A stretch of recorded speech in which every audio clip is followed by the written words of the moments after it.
नमस्कार समस्त को जय जगन्नाथ। खास कर वीडियोटा जिन भाई माने डिफेंस में प्रिपेयर करुछ तांकर लगी भाई तुमको एडवेंचर लाइफ जदि दरकार अच्छे तुमको जदि नुआ नुआ प्लेस माने बुलवार अच्छे माने आर्मी किंवा सीआरपीएफ रे जॉइन करि पारबो।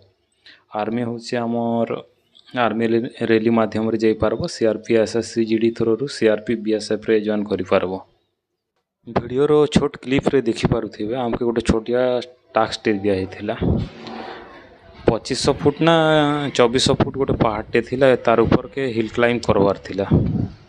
माने सकालू 4टा रु बाहरी थिलु 12टा रे पहुंची थिलु पूरा हाई ऊपर के। हमर संगे 20 किलो रो वेट थिला तार संगे राइफल थिला तार संगे चढ़वाटा एते भी इजी नहीं से। फाइनली ऊपर के चढ़ी सारला परे आमे किसी नहीं इनो मैगी बनालु। मैगी बनाई कर देखि पारुथिबे मैगी बनाई कर खेई कर आराम से ऊपर मैगी खाई कर आमे रिटर्न करथिलु। वीडियो भल लागिथिले लाइक एंड शेयर करबो। जय जगन्नाथ।